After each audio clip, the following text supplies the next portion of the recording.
Right, మనం చూడొచ్చు కొద్దిసేపటి క్రితమే నకరికల్ నియోజకవర్గంలో ఇందిరమ్మ ఇండ్ల పంపిణీ కార్యక్రమంలో మంత్రి పొంగులేటి శ్రీనివాస్ రెడ్డి పాల్గొనడం జరిగింది. మొత్తం కూడా ఆ రాష్ట్రాన్ని శాంతియుత నుంచి విఘాతం కలుగజేస్తారా, ఏం చేద్దాం అనుకుంటున్నారు, అసలు ఆ రైతు భరోసా ఇప్పటికే టింగు టింగుమని రైతుల ఖాతాలో వచ్చినందుకు ఆ డైలాగులు ఏంటిది, మొత్తం కూడా ఆ రప్పారప్ప డైలాగులపై కూడా స్పందించడం జరిగింది. మొత్తం మీద రైతు భరోసా వేస్తూ టింగు టింగు మన్నందుక ఎందుకు అలాంటి డైలాగ్స్ ని ఎందుకు పెడుతున్నారంటూ కూడా మంత్రి మాట్లాడడం జరిగింది. ఇవాళ సూర్యాపేటలో కానీ ఎక్కడ లేని విధంగా ఈ రఫా డైలాగులు మీ 3.0 లేడీ కాంగ్రెస్ పూర్తిగా విఫలమైంది, వచ్చేది మళ్ళీ మా అంటూ కూడా బీఆర్ఎస్ తోలి రఫా డైలాగులు సెల్ఫ్ డబ్బా కొట్టుకోవటం తప్ప చాలా దురదృష్టకరం, బాధాకరం.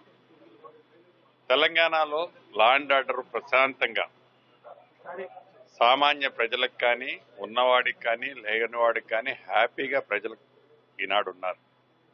అటువంటి దాంట్లో ఒక కుండెట పాళ్లలో ఒక విషపు చుక్క వేసినట్టు గౌరవ మాజీ మంత్రివర్యులు ఏదైతే నిన్న, ఈ రోజున ఇంకా నాకు అప్డేట్ లేదు, నిన్నటిది నేను చూశాను, ఆ ఫ్లై కార్డ్స్, ఫ్లెక్సీలు, ఇతరత్ర రప్ప అని. ఈ ప్రభుత్వం చిత్తశుద్ధితో నువ్వు చేసిన అప్పులన్నీ కడుతూ, మీరు చేసిన సంక్షేమ కార్యక్రమాలన్నీ ఇస్తూ, ఏవైతే ఇందిరమ్మ వచ్చిన తర్వాత చేస్తామని చెప్పిన వాటిలో అంశాల వారీగా పేదవాడికి అవసరమైన వాటిని టాప్ ప్రయారిటీ ఇస్తూ, యువతకు అవసరమైన దాంట్లో నిరుద్యోగ యువత సమస్యను పరిష్కరిస్తూ, రైతులకు ఇచ్చిన హామీలు చిత్తశుద్ధితో మాట మాట్లాడితే రైతు రుణమాఫీ నీ 10 ఏళ్లలో నువ్వు ఎలగబెట్టింది 17,000 కోట్లు. ఈ ప్రభుత్వం అధికారంలోకి వచ్చిన 10 నెలల్లో ఇచ్చింది 21,000 కోట్లు. ఏంది విమర్శించేది? చేసిన అప్పంతా చేసి, చేసిన తప్పులని చేసి, ఇంకా తప్పుల్ని ఒప్పులుగా చిత్రీకరించుకునే దాంట్లో చాలా బాధాకరం. ఇందాక మీటింగ్ లో మీరు మరొక అంశాన్ని కూడా తెర మీద తీసుకోవడం జరిగింది. బనకచెర్ల మీద మాట్లాడారట.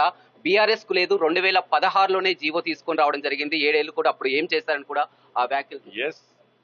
ఇప్పుడు నిజంగా జ్ఞానం లేక మాట్లాడినోళ్ళు, అవివేకంగా మాట్లాడినోడు, కళ్ళు లేనోడు మాట్లాడిండు అంటే అర్థం ఉంది, చెవిటోడు మాట్లాడినంటే అర్థం ఉంది.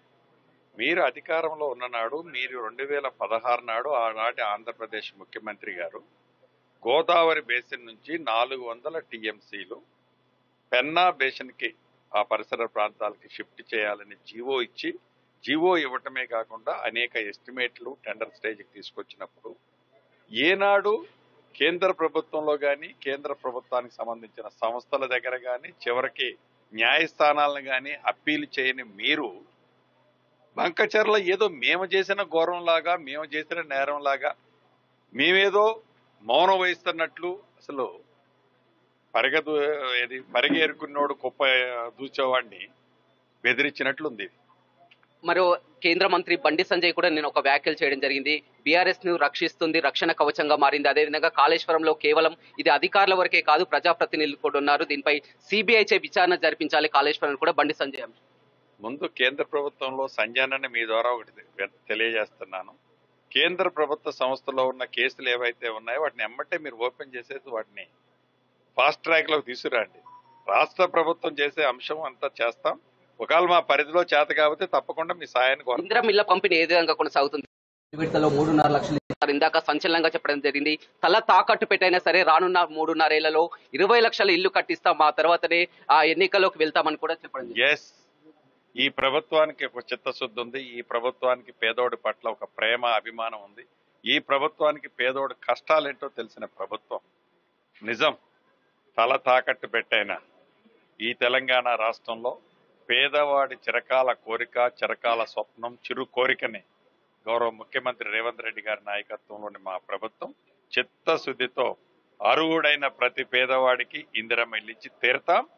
రాబోయే మళ్ళా 3.5 సంవత్సరాల తర్వాత వచ్చే సార్వత్రిక ఎన్నికల్లో ఎక్కడ మీటింగ్ పెట్టినా, ఈ గ్రామంలో వెనక మా రాజశేఖర రెడ్డి గారి మీటింగ్ ఉండేది వరడు, మా ముఖ్యమంత్రి, మా కాంగ్రెస్ పార్టీ నాయకులు ఎక్కడ మీటింగ్ పెట్టి రచ్చబండ దగ్గర కూర్చొని ఈ ఊళ్ళో ఇంకా ఇందిరమ్మ ఇల్లు కావాల్సిన వాళ్ళు ఎవరున్నారంటే వద్దన్నా అందరికి వచ్చినాయి అనే విధంగా ఇచ్చి తీరుతాం. ఇందాక కూడా అదే డైలాగు, కులం లేదు, మతం లేదు, భేదం లేదు, ఏదైతే వైఎస్ఆర్ డైలాగు అదే డైలాగ్ కూడా చెప్పండి.